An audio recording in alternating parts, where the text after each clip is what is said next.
Kabanata 371. Sa oras na ito, hinatid ni Hayward si Lillian at ang iba pa sa kanyang mas marangyang pamamasyal na kotse habang papunta siya. Nakita niya ang maraming tao na pumapalibot sa lugar. Pagkatapos nito, nakita niya na si Jace at ang iba pa. Sa makatuwid, alam niya na may mali at dali-dali niyang pinisil sa dami ng tao. Pagkakita na lang niya sa nangyari, hindi mapigilan ni Hayward na maramdaman na tuluyan ng hinaypan ang kanyang isip. Di asterisk man ito. Sino ang gumawa nito? Mapatla ang mukha ni Hayward habang tinanong niya ang mga ito sa kanila. Hayward, siya yun. Siya ang nagmamaneho ng kotse. Dali-daling tinuro ni Jace si Harper. Sa oras na ito, matapos na muling mabuo ang katinoan, tumayo din agad sa gilid ni Jace si May at ang iba pa. Tama iyan. Sino ang hindi matatakot na makisali at mapilit na ibahagi ang responsibilidad sa halip? Pagkatapos ng lahat, ang mga pinsalan na ito ay nagkakahalaga ng daan-daang libong dolyar. Tungkol kay Harper, totoo na napunta siya sa gulo sa isang galit. Gayunpaman, si Jace ang pumukaw sa kanya. Gayunpaman, wala siyang magagawa ngayon maliban sa pagdala ng mga kahihinatnan ng kanyang mga aksyon. Kung sa bagay, siya ang tumama sa mga kotseng iyon. Oh, ikaw, totoong nakakumbinsi ako ngayon. Paano? Ang aking anak na babae na maaaring magkaroon ng isang kasintahan tulad mo. Ang ina ni Hailey ay nakadama ng labis na pagdurusa, at kaagad na bumuhos siya ng ilang patak ng luha. Magaan ang pagsasalita ni Lillian sa oras na ito, huwag mag-alala tungkol dito ngayon. Sa gayon, mayroon ka bang mga kontak o koneksyon? Dapat kang makipag-ugnay sa isang tao ngayon. Marahil ay dapat kang tumawag sa isang tao mula sa iyong bayan na dumating dito sa lalong madaling panahon. Panipi, ang ina ni May ay nagsalita. Paano siya maaaring magkaroon ng anumang mga kontak o koneksyon? Kung si Jace ang naging sanhi ng gulo, maaaring maibsan at malutas niya ang problema. Kung gayon, pagkatapos ng lahat, si Jace ay may malawak na network ng mga kontak, at ito ang kanyang kaibigan, teritoryo ni Hayward. Sa palagay ko hindi malulutas ni Harper ang problemang ito. Bukod dito, hindi rin pamilyar sa kanya si Hayward. Kaya, hindi maaaring masaktan ni Hayward ang mga may-ari ng mga marangyang kotse. Dahil lamang sa kanya. Panipi, hindi man masabi ni Harper ang anumang bagay upang pabulaanan. Iyon, ang ina ni May ay isang matandang tao, at siya ay napakapalihim. Ang pangungusap na ito lamang ang natural na nagtulak sa pagkakasala kina Jace at Hayward. Malinaw na sinabi niya sa kanila na huwag isuksok ang kanilang mga ilong sa bagay na ito upang hindi sila mapuko kahit kanino nang hindi kinakailangan. Sa oras na ito, isa pang batang babae ang nagtanong, Hoy! Wala ka bang kaibigan sa Mayberry City? Panipi, namula ang mukha ni Harper habang sinabi niya, Oo naman. Kaibigan ko sina Gerald at Benjamin. Panipi, walang imak na tinanong ng isa sa mga kasama ni May, ay hindi namin pinag-uusapan ang mga uri ng mga kaibigan. Sinadya namin, kung mayroon kang anumang mayaman o maimpluwensyang kaibigan. Panipi, nakasimangot si Hayward habang nagsasalita sa oras na ito. O sige, huwag mo nang pag-usapan ito. Hindi mahalaga kung mayroon siyang mga kaibigan o wala. Pagkatapos ng lahat, ang bata na ito ay nakarating sa isang malaking sakuna sa oras na ito. Panipi, ha? Anong malaking sakuna? Nagulat na tanong ng lahat. Huminga ng malalim si Hayward at tinanong, alam mo ba kanino ang mga sasakyan na ito? Sino? Sumagot si Hayward na medyo natakot, ito ang mga kotse ng 7 mayamang tagapagmana, tulad nina Aidan, Joel, Zaid, at iba pa. Hayward, ang ibig mong sabihin ay Aidan mula sa pamilyang Baker, Joel mula sa pamilya Holden, Zaid mula sa pamilyang Xavier sa Harbor City, at iba pa. Hindi ba't sobrang pagkakataon lamang? Iyon, sinundan ni Sharon si Hayward sa paligid at nakita ang maraming mundo sa mga araw na ito. Sa makatuwid, hindi niya maiwasang magtanong ng may pagtataka. Napapikit si Hayward habang tumango at sinabing, Oo, sila yun. Ano ang dapat nating gawin? Nagpanik din si Benjamin sa oras na Ito, ang mga batang Panginoon na ito ay mas malakas pa kumpara sa Timoteo na iyon. Ibinuko ng ina ni May ang kanyang mga mata sa gulat at sinabi, Harper, sa palagay ko dapat kang magmadali at lumuhad sa harap ng mga kotseng ito. Marahil ang mga batang Panginoon ay magtatabi sa iyo sa ganoong paraan. Hindi mo maaaring kayang saktan ang mga ito, kung sa bagay, ang mga kabataang ito ay hindi kasing simple ng taong nasaktan si Jacob ngayon lang. Panipi, patuloy ang ina ni May, bukod dito, Harper, dahil ikaw ang nagmamaneho at tumama sa kotse, dapat ay magtapat ka na lang ng mag-isa mamaya. Huwag banggitin ang katotohanan na lahat kami ay nakaupo rin sa pamamasyal na kotse kasama mo. Hindi natin kayang masaktan ang mga ito. Panipi, sa oras na ito, tingnan mo, narito sina Aidan, Yoel, at ang iba pa. Panipi, Kabanata 372, may sumigaw ng malakas. Pagkatapos nito, ang daming tao ay nagbuka ng kanilang mga bibig sa gulat. Dinala ni Yoel ang isang pangkat ng mga tao na mukhang mayamang tagapagmana kasama niya. ****, sino ang gumawa nito? Malamig na tanong ni Yoel. Habang tinatapon ang salaming pang-araw, si Aidan at ang iba pa ay nagtipon din sa paligid ng pangkat ng mga tao sa oras na ito. Paumanhin, ako ang tumama sa iyong mga kotse. Bahagyang yumuko si Harper dahil sa takot din siya sa oras na ito. Kaya sabihin sa akin, ano ang gagawin natin tungkol dito? Mga lalaki, halika at tawagan ang car shop upang magpadala ng isang tao dito upang tansyahin ang pinsala ngayon. Gayun din, wala sa inyo na. Kasama niya ang pinapayagang umalis ngayon. Panipi, inilabas ni Yoel ang kanyang mga tagubilin. Sa oras na ito, ang ilang mga bodyguard na nakasuot ng itim ay tumatawag na sa oras na marinig ang kanyang mga salita. Isang pangkat ng mga kalalakihan ang agad na lumapit upang palibutan ang Mayo at lahat din. Oh, tapos na ang lahat. Sa oras na ito, ang Harper ay hindi lamang tumama sa kotse ng iba, ngunit halatang nasaktan din niya si Yoel. Pinagsama pa niya tayo sa bagay na ito at hindi rin kami pinababayaan ni Yoel. Panipi, oo, hindi talaga niya alam kung ano ang mabuti para sa kanya. Bakit niya pa sinubukang pigilan ang pamamasyal ng kotse? Marahil ang pinsala ay hindi kahit na gastos na magkano. Ngayon, hindi lamang niya nahit ang lahat ng mga kotse ng mayamang tagapagmana, ngunit hinayla din niya kami sa bagay na ito kasama niya. Panipi, tama iyan. Ang pinakamahalagang bagay ay talagang sinasayang natin ang oras ng mga mayamang tagapagmana ngayon. Panipi, agad na nag-shimate ang mga kasama ni May. Nang marinig ni May at Jace ang mga salita ni Yoel, napagtanto nilang wala sa kanila ang makakaalis. Tila ang lahat na nakaupo sa kotse ni Harper ay magkakaroon din ng problema. Labis silang kinakabahan, at tumingin sila kay Hayward upang humingi ng tulong sa kanya. Agad na naintindihan ni Hayward ang sinusubukan nilang sabihin sa kanya, kaya agad siyang lumakad papunta kina Yoel, Aidan, at nang iba pa bago siya magalang na sinabi, mga ginoo, ako si Hayward.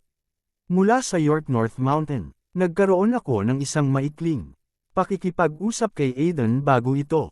Panipi, tumingin si Yoel kay Aidan, at may binulong agad kay Yoel. Tumango si Yoel bago siya ngumiti at sinabing, well, Hayward. Anong gusto mong sabihin? Well, Yoel, ang ilan sa aking mga kaibigan dito ay nakaupo din sa kotseng ito. Maaari mo ba akong bigyan ng mukha? Ang bagay na ito ay walang kinalaman sa kanila. Panipi, F***6. Anong uri ng mukha ang dapat kong ibigay sa iyo? Mawala ka. Kung nasa sasakyan ka rin, maaari kita patawarin at palayain ka. Dahil ikaw ay mula sa York North Mountain. Gayunpaman, kung wala sa iyo ang negosyo, huwag subukang maging bongga sa harap ko. Panipi, si Yoel ay hindi nagbibigay ng mukha sa kahit sino man. Namula ang mukha ni Hayward sa oras na ito matapos na mapag-alitan ng husto. Hindi man lang naglakas loob si Hayward na huminga ng malalim. At tanging kay Lillian at iba pa ay maaari lamang siyang magtago sa sobrang sakit. Nang makita ni Jace at ng iba pa na kahit si Hayward ay hindi nakapagligtas sa kanila, nagsimula silang magpanik. Lalo na ito para sa ina ni May na nais na masampal lamang niya si Harper. Sa oras na ito, isang biglaang boses ang tumahimik kaagad sa masikip na tagpo. Sa palagay ko dapat nating itigil ang pag-aaksaya ng oras ng lahat. Kalimutan mo na lang, Panipi. Ang bawat isa ay tumingin sa kanilang mga mata sa direksyon ng batang lalaki na kung saan ay ang pinagmulan ng tunog. Di asterisk man ito, kalimutan mo na, may sakit ba siyang mabuhay? Tama iyan, masyado siyang napuno ng sarili, di ba? Sino sa palagay niya ay siya? Nagulat ang lahat. Oo, ang batang lalaki ay natural na walang iba kundi si Gerald. Sa sandaling ginawa niya ang pananalitang ito, kahit sina Lillian at Sharon, na lubos ang pag-iisip sa kanya, ay hindi mapigil ang mapang-angga kay Gerald habang umiling-iling sila. Diretsyong pinagalitan siya ng ina ni May. Gerald, anong kalokohan ang sinasabi mo? Tungkol kay Gerald, orihinal na hinihintay niya ang pagdating ng mga may-ari ng mga kotse upang maalok niya na bayaran ang mga ito para sa mga pinsala mismo. Ngunit pagkatapos, nalaman niya na ang mga kotse ay pag-aari ni Yol at iba pa. Nakaramdam ng pagkakabitin si Gerald. Kung hindi siya umakyat upang matulungan si Harper nang dumating sila, tiyak na maghahirap ang Harper sa kanilang mga kamay. Kung umakyat siya upang tulungan siya, direktang mailantad ang kanyang pagkatao. Gayunpaman, sa kasalukuyang sitwasyon, tila imposible para sa kanya na mapanatili ang isang mababang profile at pipiliing hindi tulungan si Harper. Nako, kung ilantad ang kanyang pagkatao, ganoon din. Walang ibang paraan. Kaya, sumulong si Gerald. Kabanata 373. Ginoo, Crow, Gerald, Panipi, Yol at Aiden, lahat kami ay nagbalik tanaw. Walang nag-akala na naruroon din si G. Crawford. Halos sumigaw ng malakas si Yol at isiniwalat ang kanyang pagkatao. Sa makatuwid, ang grupong ito ng mga mayayamang tagapagmana ay gumagalaw din patungo kay Gerald. Ano? Ang mga tao na lahat ay naghihintay na manood ng isang magandang palabas ay nagulat. Hindi naman ito isang malaking problema. Tayong lahat ay orihinal na pumarito upang maging masaya at magsaya. Bukod, wala, sa iyo ang kulang sa pera upang maayos pa rin ang iyong mga sasakyan. Kaya, kalimutan mo na lang ito. Ipagpatuloy lamang ang pagkakaroon ng kasiyahan at tinatangkilik ang inyong sarili. Kung gayon, ngumiti lang si Gerald nang walang magawa. Dahil ang bagay na ito ay dumating na sa estado na ito, wala nang ibang magagawa pa siya. Oo, Gerald, tama ka. Nandito kaming lahat upang mag-enjoy at magsaya pa rin. Bakit tayo dapat magalit sa maliit na bagay na ito? Kung gayon, hahaha, si Gerald, kung sakali, hahayaan natin ang bagay na ito. Pumasok na tayo at sabay tayo uminom, okay? Panipi, hinawakan ni Yol ang kanyang tiyan bago siya tumawa. Sige, pupunta ako at hanapin kita para uminom mamaya. Tinapik din ni Gerald ang balikat ni Aiden at ng iba pang mga lalaki na may ngiti sa labi. Gerald. Panipi, tuldok, panipi. Ang natitirang mga mayamang mana ay hindi nang ahas na magbiro. Kasama si Gerald, at simpleng yumuko sila upang magpaalam. Ginawa nitong ang mga tao na nakatayo sa gilid ay mas nagulat. F***sick. Anong nangyayari? Maraming tao ang nagulat pa rin, at hindi nila namalayan kahit na umalis na si Yol at ang iba pang mayamang mana. Lalo pa ito, para kay May, Jace, ina ni May, at iba pa. Upang maging matapat, walang sino man ang kinuha sa puso Gerald. Mula sa simula pa lang.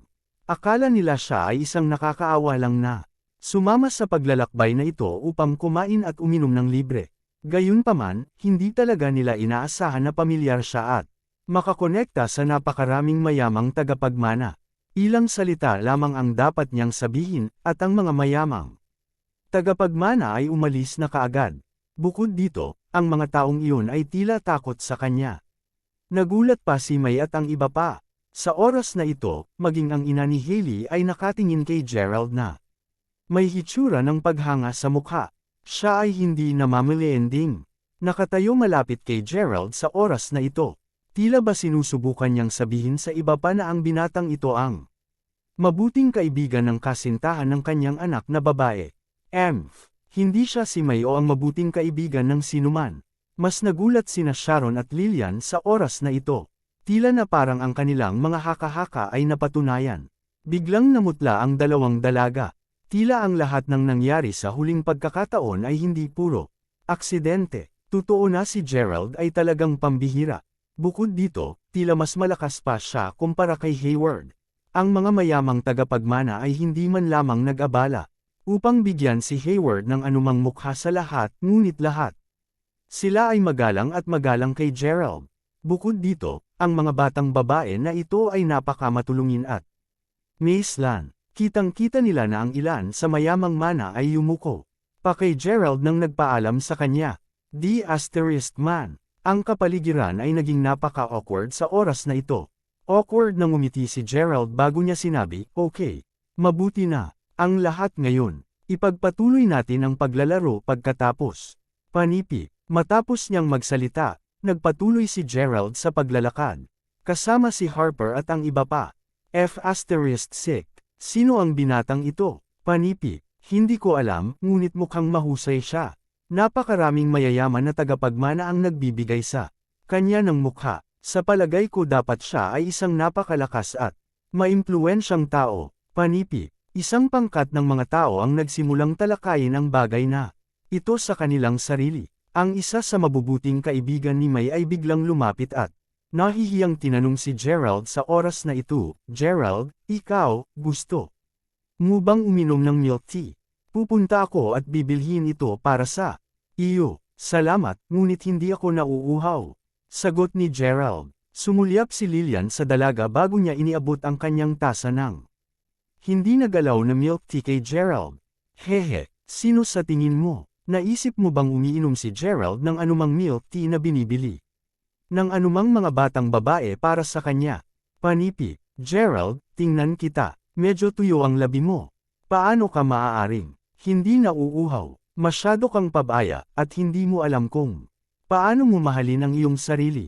Nagmamadaling nagpatuloy si Lillian. Sa ibabaw, sinasabsob niya ang batang babae, ngunit sa totoo lang naglalabas lang siya ng kilos sa harap ni Gerald. Dahil nagkaroon siya ng hindi pagkakaunawaan kay Gerald bago ito, naramdaman ni Lillian na kailangan niya itong lutisin. Hindi alam ni Gerald ang sasabihin pa. Sa kabutihang palad, sa sandaling ito, biglang tumunog ang kanyang cellphone. Ito ay isang tawag sa telepono mula kay Zack. "Paumanhin, maaari kayong magpatuloy sa paglalaro muna. Kailangan kong sagutin ang isang tawag. Pupunta ako at hanapin ka mamaya." Panipi. Kabanata 374. Nakahanap ng palusot si Gerald upang lumayo at pumunta sa tabi ng lawa. "Ginoo Crawford, nais kong hilingin para sa iyong mga tagubilin.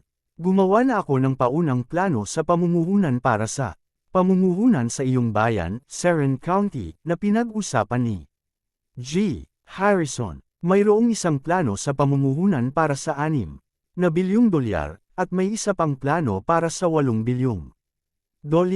Ang plano sa pamumuhunan para sa $8 bilyong ay magdadala din ng isang bahagi ng ekonomiya ng bayan at magsasangkot ito ng isang mas malawak na hanay ng mga lugar. Ano ang desisyon mo, kung gayon? Tanong ni Zack kaagad kung nakakonekta ang tawag. Kung gayon, magpasya tayo sa $8 bilyong na plano. Pagkatapos ng lahat, ang dahilan kung bakit ako sumang-ayon sa panukala ni G. Harrison ay upang himukin ang konstruksyon at paglago ng buong ekonomiya ng lungsod at probinsya. Panipi. "Okay, naiintindihan ko, G. Crawford. Sisimulan ko agad ang layout ng plano." Panipi. Matapos niyang magsalita ay binaba na agad ni Gerald ang telepono. Tumalikod na siya at naghanda ng bumalik. Natigilan si Gerald kaagad pagkalingon niya. Ito ay dahil hindi niya alam kung kailan dumating si Alice at tumayo sa likuran niya. Sa oras na ito, si Alice ay nakatingin sa kanya sa isang pipi. Halata namang narinig na niya ang usapan ni Gerald ngayon pa lang. "Gerald, ikaw." Mabilis na humihinga si Alice sa oras na ito. Nang nakikipag-ugnay si Gerald sa pangkat ng mga mayamang tagapagmana ngayon pa lang, naghihinala na si Alice na maaaring tama ang hula niya. Sa oras na iyon, wala siyang sinabi. Sa halip, pinagtuunan niya ng pansin si Gerald. Matapos nito, nakita niya si Gerald na kahinahinalang gumaganap. Pagdating niya rito upang sagutin ang tawag sa telepono. Kaya, sinundan siya ni Alice ng tahimik dito. Kung hindi malinaw na narinig ni Alice ang lahat dahil sa matahimik na paligid, mahirap para sa kanya na maniwala na lahat ng kaharap niya ay totoo. Si Gerald ay isang mayamang tagapagmana, at halos natitiyak niya na siya ay si G. Crawford. Nagsasalita siya ng halos $8 bilyong nang hindi man lang pumikit. Walang pigil na nanginginig si Alice. Ang lalaking sinubukan ni Knox na ay pareha sa kanya mula pa sa simula upang sila ay maging isang mag-asawa, ang taong minamaliit niya at minamaliit mula sa simula, ay talagang isang hindi kapanipaniwala. Na Diyos, narinig mo lahat? Awkward na tanong ni Gerald. Namula si Alice habang tumatango. Oo, narinig ko ang lahat. Panipi, ikaw si G. Crawford. Ang G. Crawford na nagmamay-ari ng hindi mabilang na mga pag-aari at assets. Gulat na tanong ni Alice. Ako, hindi ako. Wala akong masyadong pera. Nagkamali ka. Lahat.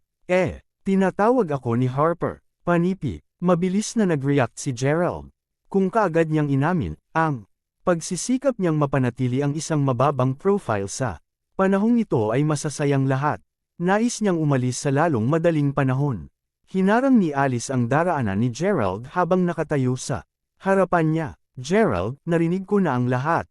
Bakit ayaw mo itong aminin? Panipi, bakit hindi mo masabi sa akin ang totoo? Masasabi mo lang ba sa akin ang totoo? Tanong ni Alice habang hawak ang dugo sa mga balikat ni Gerald. Walang imik si Gerald. Nagkamali ka talaga. Payat lang ako. Panipi. Pagkatapos nito, kumalas siya mula sa pagkakahawak ni Alice. Habang sinusubukan niyang tumakbo pabalik sa iba. Gayunpaman, matapos ang ilang hakbang, nagulat si Gerald nang ibaling ang ulo niya. Si Alice ay naglalakad talaga patungo sa lawa, sunod-sunod. Di asterisk man ito. Anong ginagawa mo? Talagang talo si Gerald sa mga salita. Ang eksenang ito ay eksaktong nangyari kay Xavier. Tumakbo siya sa unahan bago niya hawakan si Alice. Pakawalan mo ako. Hayaan mo lang akong mamatay. Napakapangilabot ko sa iyo noong nakaraan. Hindi mo na ako magugustuhan. Hayaan mo lang akong mamatay. Si Alice ay talagang napuno ng mga panghihinayang sa oras na ito, at talagang hindi na niya nais na mabuhay pa. Buti na lang at naibalik na siya ni Gerald sa pampang. Sigaw ni Alice habang nakakapit sa braso ni Gerald ng mahigpit. Gerald, gusto mo pa rin ako, di ba? Alam kong nagustuhan mo ako. Sa simula pa lang noong una tayong nagkakilala. Hindi ba tama? Yun. Panipi. Nasasabi lang sa kanya ni Gerald ang totoo. Oo, kahit na minura mo ako mula sa simula pa lang, sinaktan lang ako ni Xavier at binasag ang aking puso sa oras na iyon. Nung nakita ko kung gaano ka kaganda, talagang nagustuhan kita. Naramdaman ko na kahit gaano mo ako hamakin at minamaliit, sobrang saya ko pa rin at nasa sabik na makita ka. Gayunpaman, ang mga damdaming iyon ay matagal nang nawala. Ang nag-iisa lang sa puso ko ngayon ay si Mila. Kailangan talaga akong magpasalamat sa iyo. Panipi. Sa oras na iyon, matagal na niyang nagustuhan si Alice, at inamin ito ni Gerald. Hindi man maganda ang pakiramdam ni Alice nang marinig niya ang sinabi ni Gerald. Siya ay nagkaroon ng isang napakataos-puso relasyon naghihintay mismo sa harap ng kanyang Kabanata 375. Sa wakas ay natanggal na si Gerald kay Alice. Ang karamihan ng mga tao ay nagpatuloy na masaya at nasisiyahan sa kanilang sarili. Tungkol kay Gerald, hindi na niya matiis ang mga katanungan ng lahat. Sa makatuwid, maaari lamang siyang magkaroon ng isang dahilan upang paumanhin ang kanyang sarili. Nang maaga, gayunpaman, nakamit na niya ang kanyang layunin. Ang ina ni Haley ay nakatingin kay Harper na para bang isang napakahalagang tao ngayon. Sumakay si Gerald ng taxi bago siya direktang bumalik sa paaralan. Sir, tigilan mo na. Pagdating niya sa gate ng unibersidad, nakita ni Gerald ang eksena sa harapan niya, at hiniling niya sa driver na ihinto agad ang kotse. Ito ay halos oras ng gabi ngayon, at maraming mga maluho na kotse ang nakaparada sa tabi ng kalsada malapit sa gate ng paaralan. Sila ay ilang mga lalaki na mukhang mga ruffian na nakapalibot sa isang batang babae na sumusubok na bumalik sa paaralan. Malinaw na sinusubukan nilang hadlangan ang kanyang daan at ayaw nilang pakawalan siya. Ang batang babae ay mukhang galit na galit at sinampal pa niya ang isa sa mga lalaki sa mukha niya. Mas lalo silang lumubha at marahas sa oras na ito at mukhang gusto talaga nila siyang patulan ngayon. Tiningnan din ng driver ang sitwasyon doon at hindi niya mapigil ang iling ang kanyang ulo na may isang nakangiting ngiti sa kanyang mukha. Sa panahon ngayon, ang ilan sa mga mayamang mana ay umaasa lamang sa kayamanan at kapangyarihan ng kanilang pamilya na gawin ang nais nila. Lahat sila ay mga walang batas na kabataan. Binata, kung alam mo kung ano ang mabuti para sa iyong sarili, dapat mo lamang iwasan ang bagay na ito. Mayroong ilang mga tao na hindi natin kayang magalit. Panipi, inabot ni Gerald ang $15 sa driver ng taxi. Matapos sabihin sa driver ng taxi na hindi niya kailangan ng pagbabago, itinulak niya ang pinto ng kotse bago siya lumabas ng kotse. Nagsimula siyang maglakad papunta sa batang babae na napapaligiran sa oras na ito. Hindi mapigilan ng driver ng taxi ang sulyap sa likuran ni Gerald na may kaunting pakikiramay. Nako, batang bata, sana'y swerte ka. Panipi. Pagkatapos nito, tinapakan ng driver ng taxi ang akselerador at agad na nag-drive. Miss Gia, mangyaring huwag pahirapan kami. Sinabi ng aming boss na kailangan ka naming anyayahan doon upang makipag-inuman sa kanya ngayon. Wala namang masama kung samahan mo siyang uminom, di ba? Maraming mga batang ruffian ang nagbukas ng kanilang mga braso habang pinalilibutan nila si Gia. Mayroong mga taong dumadaan sa oras na ito, ngunit walang nang ahas na makagambala sa bagay na ito. Malamig na isinumpa ni Gia, umalis ka. Hindi ko alam kung sino ang iyong boss. Bakit ako sasabay sa pag-inom? Panipi, haha, Miss Gia. Ang aming boss ay si Timothy Shen. Narinig mo na siguro tungkol sa kanya dati. Sa pagsasalita tungkol dito, G. Shen. At ikaw ay talagang kapalaran. Nakita ka ni G. Shen ng dati sa isang pulong ng palitan ng negosyo. Hindi ka niya makakalimutan tungkol sa iyo mula noon, ngunit hindi niya namamahala na makuha ang iyong impormasyon sa pakikipag-ugnay. Bilang isang resulta, pareho kayong talagang nababanat ngayon. Ang isang batang-bata ay mayroon ng iyong larawan sa kanyang cellphone. Nang tanungin namin siya tungkol sa iyo, nalaman namin kaagad kung nasaan ka. Nag-set up na si G.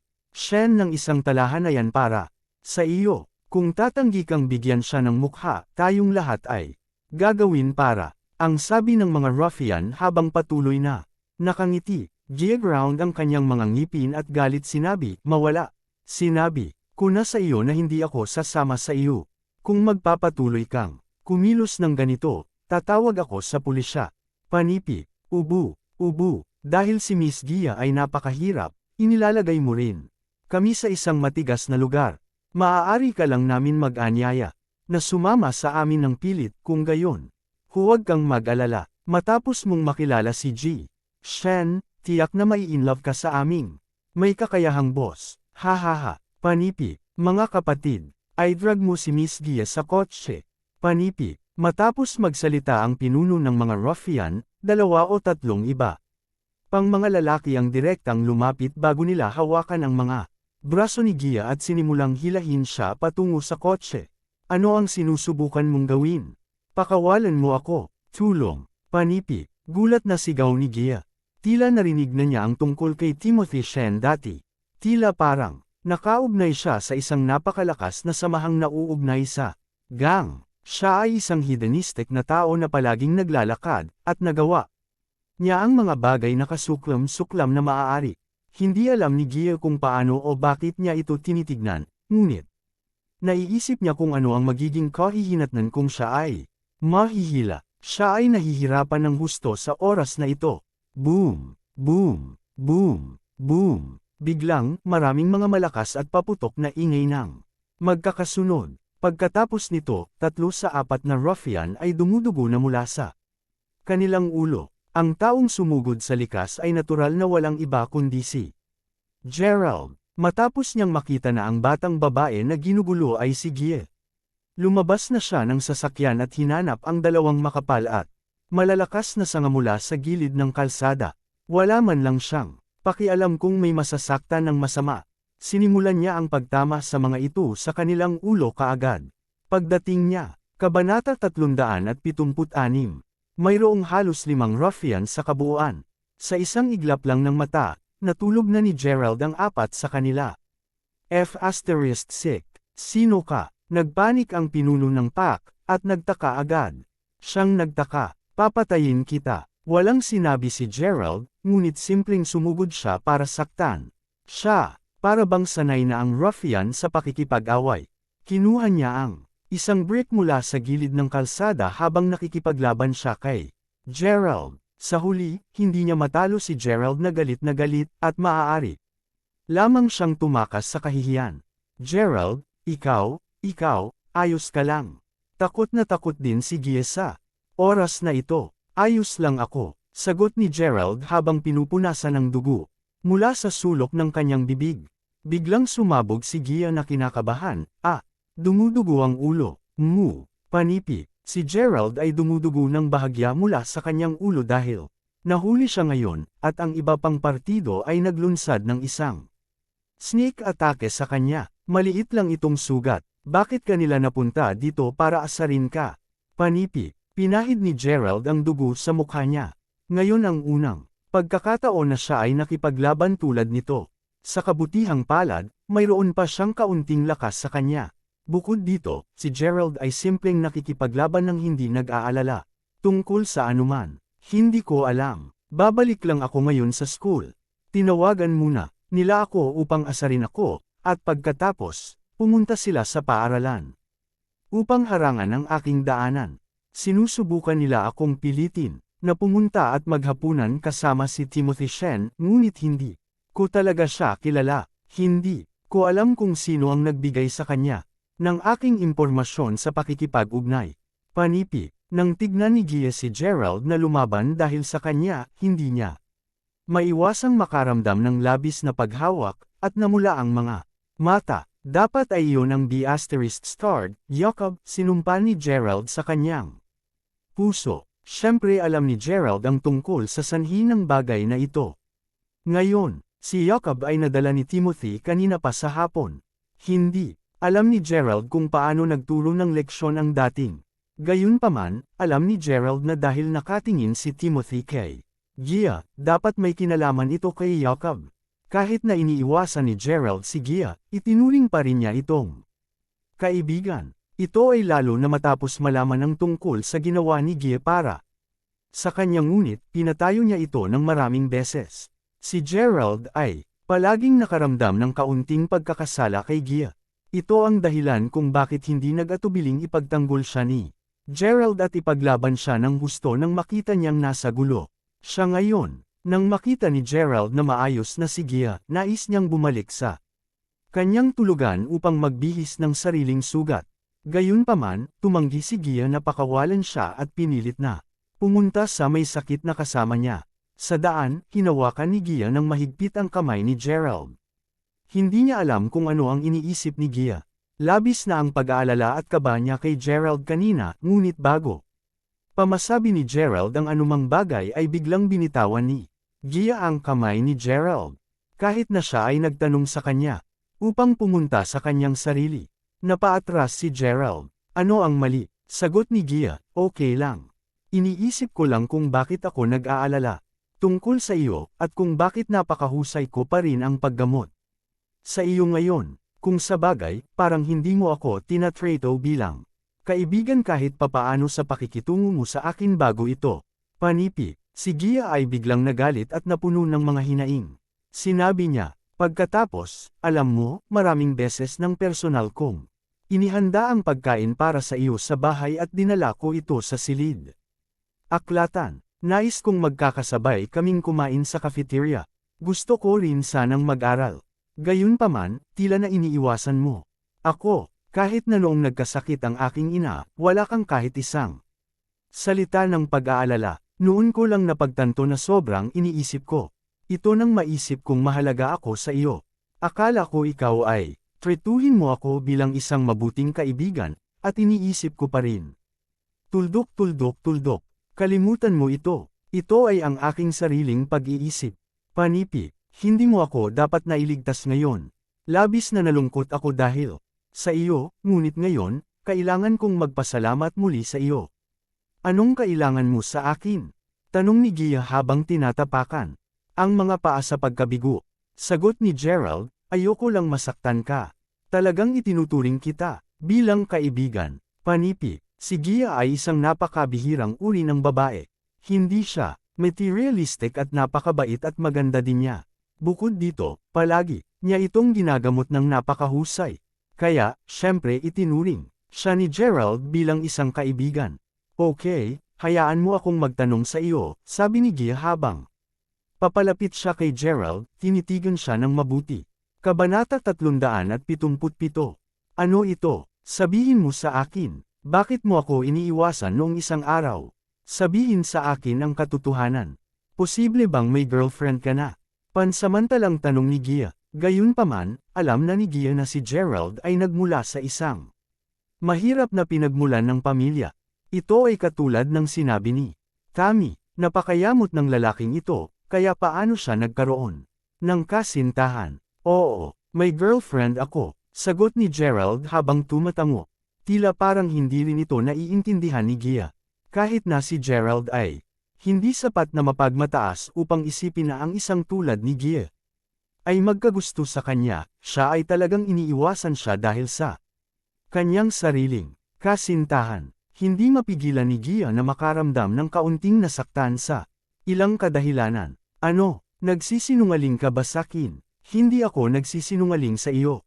May girlfriend talaga ako. Ang kanyang pangalan ay Mila, at siya ay mula sa Broadcasting and Hosting Department.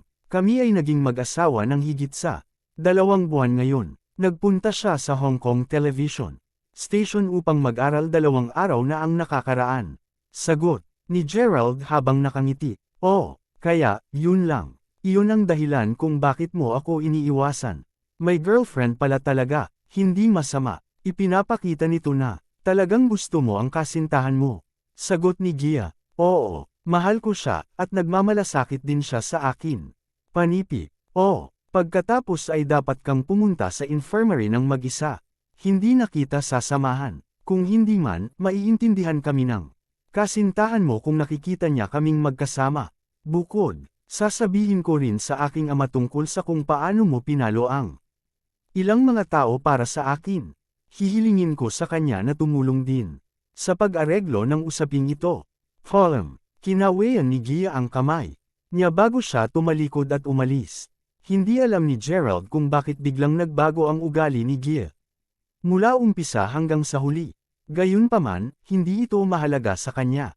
Gayunpaman, dahil siya ay halos nasa infirmary na, nagpasya si Gerald na pumasok at ibalot ang kanyang sugat. Matapos mabihisan ang kanyang mga sugat, tinawag niya sina Drake at Tyson at hiniling sa kanila na harapin ang tinaguriang pamilya. Shen. Si Gerald ay naging mas matalino pagkatapos matuto mula sa kanyang mga nakaraang pagkakamali. Ngayon, basta may nakasakit sa kanya, gaano man kaliit ang mga bagay, ginusto ni Gerald na gumawa ng inisyatiba upang harapin agad ang bagay. Sa ganitong paraan, may save niya ang kanyang sarili ng maraming problema. Matapos mabalutan ang kanyang sugat, naghanda si Gerald na bumalik sa kanyang dormitoryo upang humiga at matulog. Gerald, sa oras na ito, may nagtulak ng pintuan ng infirmary na buksan. Si Gia iyon, at pumasok siya na may bitbit na isang bag ng prutas. Para sa iyo, galit na sabi ni Gia. Sa katunayan, hindi maintindihan ni Gia ang kanyang sariling kalagayan sa pag-iisip sa ngayon. Bakit? Hindi mahalaga kung paano mo ito tiningnan, hindi na kailangan ni Gia na tretuhin ng ganyan talaga. Gayunpaman, ang mga damdamin ay minsan hindi maintindihan at hindi mahulaan. Hindi alam ni Gia kung kailan siya nagsimulang magkaroon ng kakaibang damdamin para kay Gerald. Gayunpaman, nais lang niyang makita siya, makilala siya ng mas mabuti, at tumabi lamang sa kanya. Marahil ay noong ibinigay sa kanya ni Gerald ang bracelet na jade. Ang bracelet na jade na iyon ay ang mana ng kanyang pamilya, at ibinigay niya ito sa kanya nang walang pag-aatubili man.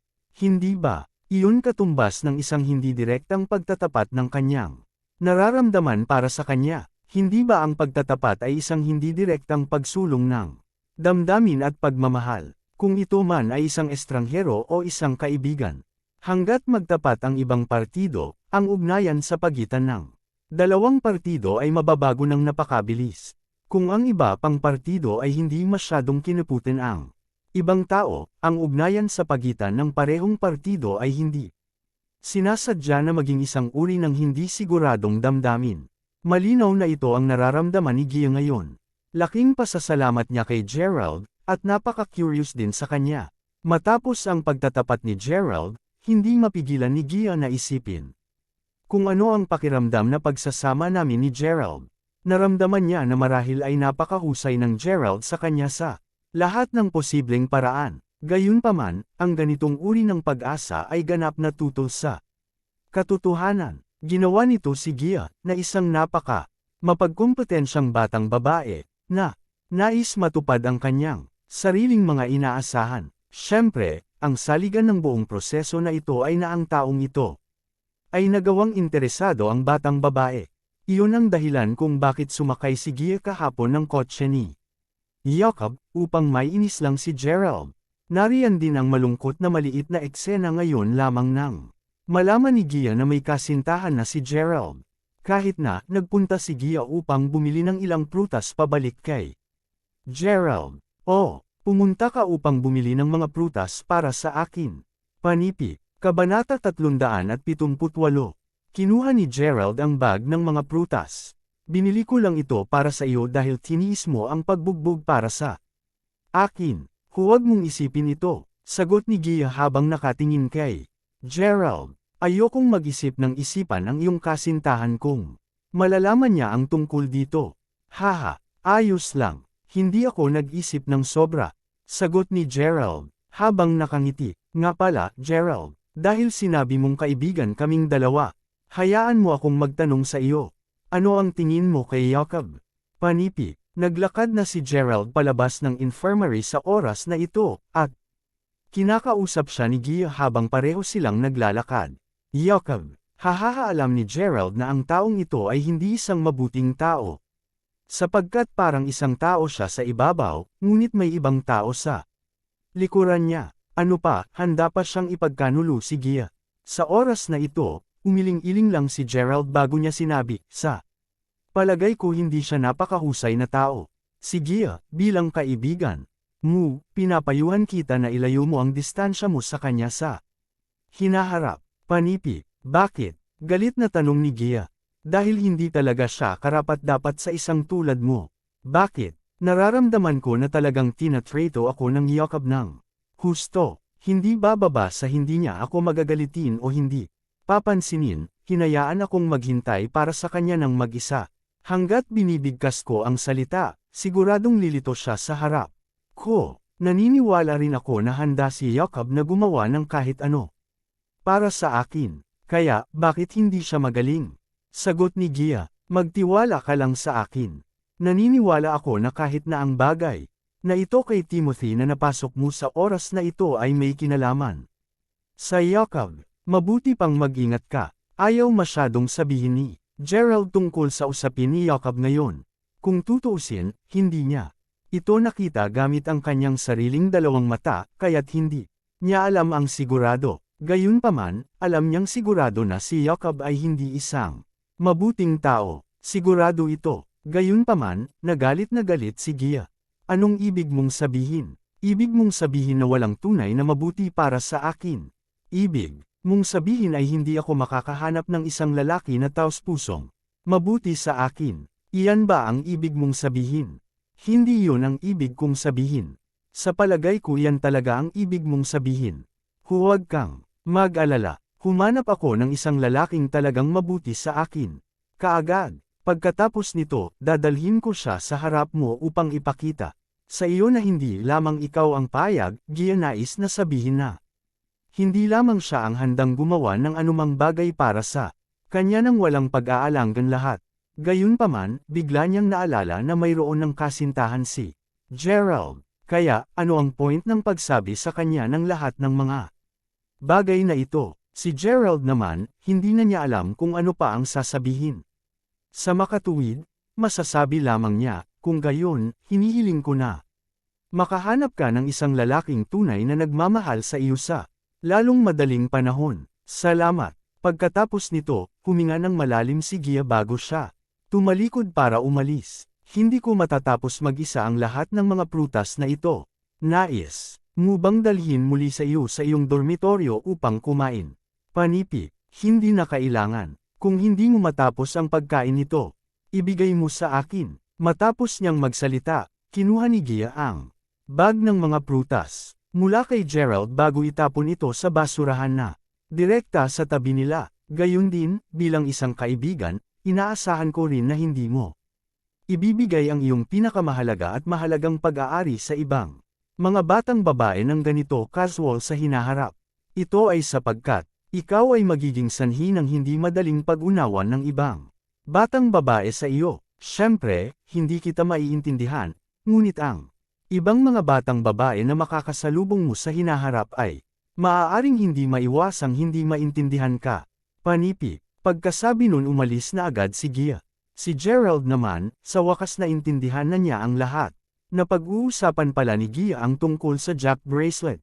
Sa gayon, kung nalalaman niya na mangyayari ito, hindi muna siya nagsisinungaling. Bumalik si Gerald sa kanyang dormitoryo at humiga sa kanyang kama upang magpahinga. Magkakaroon na sila ng kanilang pagsusulit bukas. Tungkol sa hinaharap, sino ang makakapagsabi kung ano ang mangyayari? Matutulog na sana si Gerald nang bigla siyang makatanggap ng ilang mga mensahe ng WeChat sa kanyang cellphone. Natutulog ka ba? Gusto pa rin kitang makausap. Hindi ako makatulog. Pakiramdam ko ay medyo napakarami ngayon. Hindi ko dapat itinapon ang mga prutas sa basurahan na tulad nito. Ngunit talagang galit ako sa oras na iyon. Gerald, nandyan ka ba? Pambukas na panalikop, pansarang panalikop. Kabanata 379. Dapat ba tayong kumain ng sabay sa tanghali pagkatapos ng aming pagsusulit bukas? Sige, hihintayin kita. Nagpadala ng serye ng mga text message si Gia kay Gerald. Likas na nakita ni Gerald ang lahat ng kanyang mensahe. Matapos isipin ito, sumagot siya, salamat, ngunit hindi ako pupunta. Kailangan kong magmadali sa bahay kaagad kapag natapos na ang aming pagsusulit. Dahil sa kalat na schedule ng pagsusuri, naupo na si Gerald para sa ilan sa kanyang mga pagsusulit bago ito. Dalawa pa ang mga paksa para sa tinaguriang huling pagsusulit bukas ng umaga. Bilang karagdagan, hindi na niya nais na magkaroon ng masyadong maraming pakikipag-ugnay kay Gia. Diretsyong sagot nito sa kanya bago niya pinatay ang kanyang cellphone upang makapagpahinga siya ng mas maaga. Kinabukasan, natapos ni Gerald ang kanyang pagsusulit para sa lahat ng kanyang mga nasasakupan. Pagkatapos nito, nag-impake na siya ng kanyang malita at inilagay ang kanyang kumot sa isa pang bagang snakeskin. Una nang binalak ni Zack na magpadala ng isang espesyal na kotse upang ihatid si Gerald sa Seren County. Pagkatapos ng lahat, ang proyekto sa Seren County ay nagsimula nang umunlad mula pa noong tumawag ang telepono kahapon. Si Zack at Michael na nanatili sa likas ay likas na abala at kailangang maayos ang mga bagay. Gayunpaman, ayaw ni Gerald na maging mataas na profile. Pagkatapos ng lahat, ang unang bagay na dapat niyang gawin pagkatapos na bumalik sa Seren County ay upang bisitahin sina G at Ginang Winters. Tulad ng para sa mga usapin sa pamumuhunan, maaaring harapin ito mismo nina Zack at Michael.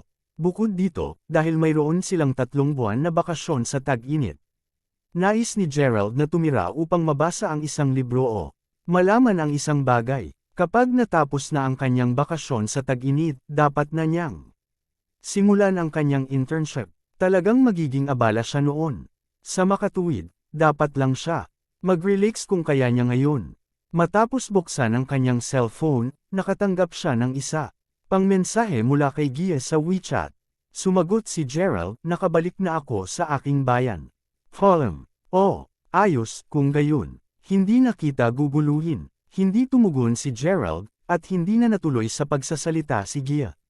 Gayunpaman, naisip ni Gerald na hindi na niya siya makikita sa hinaharap, di ba? Habang nakaupo siya sa bus, naramdaman ni Gerald na bihira siyang magkaroon ng pagkakataong tumingin sa tanawin sa labas ng bintana ng tahimik. Hindi niya maiwasang makaramdam ng kaunting melancholic.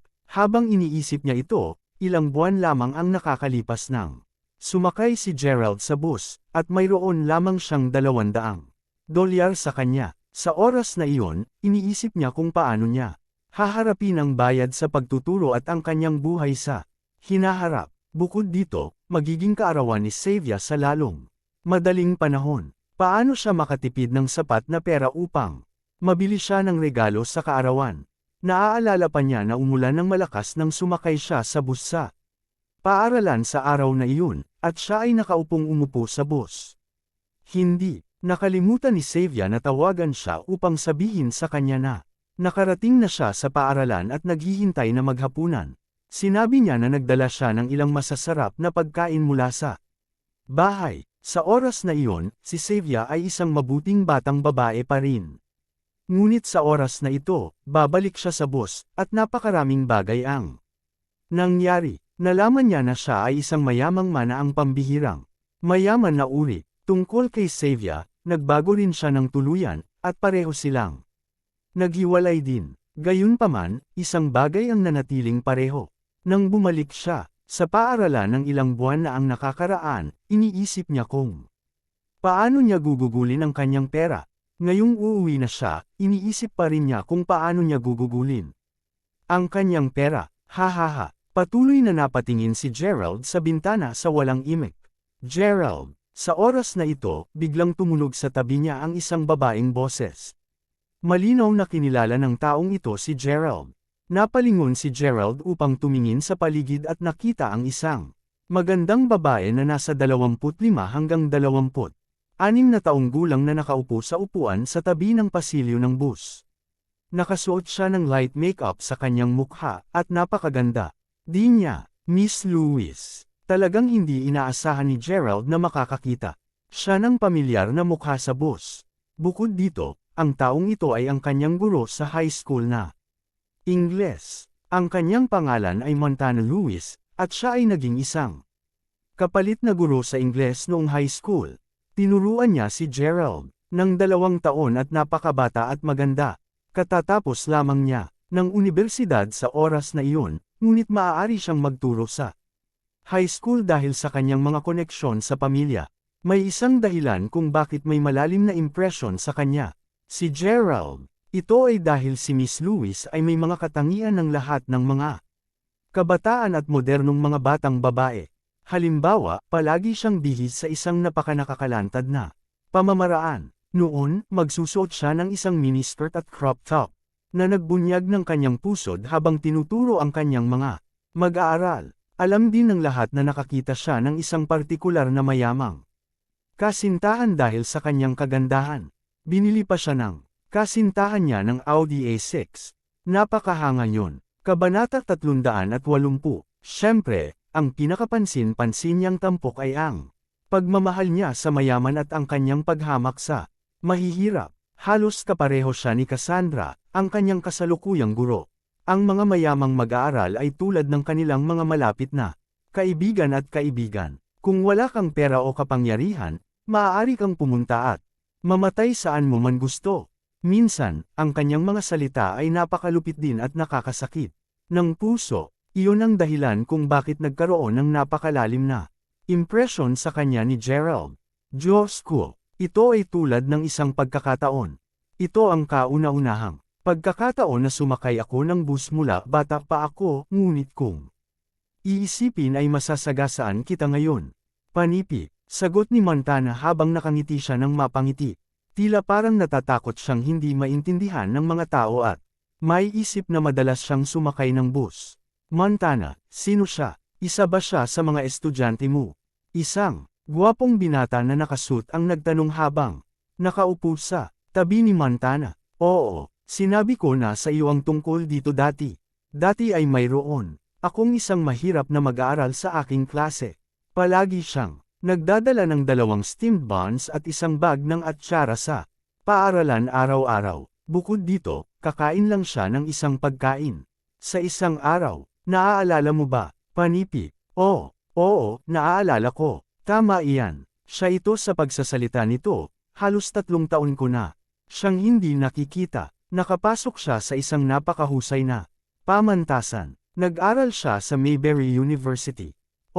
Mayroong isang batang lalaki na nagngangalang James Lorry sa aming klase sa oras na iyon. Sa katunayan, lahat ng bagay tungkol sa batang iyon ay napakahusay. Sa kasamaang palad, hindi siya nakapagpasok sa isang mahusay na pamantasan. Dapat ay pinapasok siya sa Mayberry University, ngunit hindi. Sa halip, ang ilang mga tao na hindi dapat pumasok sa universidad ay pinapapasok. Seryoso, sinabi ni Montana na hindi nasiyahan. Ganun pa man, Gerald, hindi kita nakita sa loob ng 2 hanggang 3 taon. Mukhang parang ang iyong pag-uugali ay napabuti. Nang medyo marami, wala ka ng inferiority complex na dating mayroon ka dati. Tila bagaman ang malaking lungsod ay nagawang mabuti sa iyo. Magaan na sabi ni Montana. Sumagot si Gerald, salamat, Miss Lewis. Mas maganda ka rin, kumpara sa dati, Panipi. To be honest, nagkaroon siya ng napakasamang impression kay Montana. Gayunpaman, hindi ito mahalaga, dahil anuman ito, siya pa rin ang kanyang guro pagkatapos ng lahat. Walang dahilan para mag-away, siya laban sa kanya. Hihihi, natutunan mo rin kung paano mag-sweet talk. Upang maging matapat, dapat kang maging higit na mahinahon at matapat.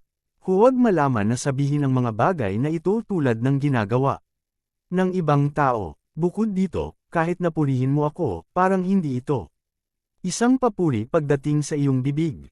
Diretsyong ininsulto siya ni Montana. Kung ang isang mayaman ay pinupuri ka, nangangahulugan iyon na ikaw ay kahanga-hanga, ngunit kapag ang isang mahirap na tao ay pinupuri ka, hindi mo maramdaman ang anumang pakiramdam ng tagumpay sa lahat. Ito ay simple, hindi mapigilan ni Gerald na isipin ito sa sarili. Kahit papaano, nagpasya siyang baguhin ang paksa. Miss Lewis, saan kayo nagpunta pareho? Hihihi, naglakbay kami sa ibang bansa. Kung hindi man, bakit pa? Sa palagay mo babalik kami sa pamamagitan ng bus. Grabe, gayunpaman, hindi mo maiintindihan kahit na sinabi ko sa iyo. Panipi, sagot ni Montana habang mahinahon na hawak ang braso ng lalaki. Sa sud, simpleng tumanggo si Gerald. Nang makita niyang hindi na nakatingin sa kanya si Montana, tumigil na rin siya sa pagsasalita. Pagkatapos nito, inikat niya ang ulo niya bago siya nagpatuloy sa pagtingin sa bintana. Ilang sandali dumating ang bus sa Seren County. Sumunod na lumabas ng bus ang mga pasahero. Dinala din ni Gerald ang kanyang sariling bagahe bago siya maghanda na maghakot ng taxi upang makauwi. Si Montana at ang kasintahan ay nagbabahagi ng parehong bagahe. At tila parang wala sa isa sa kanila ang nais na magdala ng malita. Aba, wala ba rito si Gerald? Maaari lamang nating hilingin sa kanya na dalhin ang aming mga bagahe sa exit ng istasyon pagkatapos. Paano mahuhuli ang iyong driver sa oras na tulad nito? Hindi mo. Dapat siya pinakawalan ng ganyan lang. Panipi. Tila ba parang naramdaman nila na mawawalan sila ng mukha kung dadalhin nila ito. Nang makita ni Montana si Gerald, dali-dali siyang kumaway sa kanya. Gerald, halika dito at tulungan kaming buhati ng bagahe na ito. Hindi ko ito may angat. Panipi, hindi hinintay ni Montana na magsalita si Gerald at pasimpleng itinulak nito ang kanyang bagahe sa harapan niya. Hindi ito may angat. Kung hindi mo ito may angat, maghintay ka lang. Namamatay pagkatapos. Hindi mapigilan ni Gerald na magmura sa kanyang puso. Gayunpaman, habang iniisip niya ito, wala siyang mawawalan kahit na tulungan niya ang kanyang guro na bitbit ang kanyang bagahe. Sa makatuwid, dinala niya ang kanyang sariling bagahe sa isang kamay habang dinadala niya ang iba pang malita ng 2 partido sa kanyang kabilang kamay. Pagkatapos nito, lumakad siya sa likuran nila habang papalabas sila ng istasyon. Mahal, sa palagay mo makakakuha ang iyong pamilya ng Pamumuhunan para sa financing ng Seren County sa oras na ito. Kung makukuha mo ito, yayaman ka talaga. Hahaha, sa oras na iyon, ang Seren County ay magiging isang lungsod din sa hinaharap. Tuwang-tuwa ako, bumagsak si Montana habang nakahawak sa braso ng kasintahan gamit ang isang kamay. May pagmamalaking tugon ng kasintahan, haha. Hindi iyon magiging issue. Ang kumpanya ng aking ama ay itinuturing na may pinakamataas na potensyal sa buong Seren County. Panipi, bakit maraming sasakyan ang nakaparada sa labas ng istasyon? Ito ang lahat ng mga pribadong sasakyan sa lalawigan. Mukhang, narito ang lahat ng mga pinuno na ito upang pumili ng isang tao. Tama ba, Panipi? Oo. Hindi ba yon si Sir Herring Jenkins? Nandito rin siya. Panipi, hanggang dito na lang ang ating kwento. Huwag kalimutan mag-like, share and follow for more story ng Ang Lihim na Mayaman.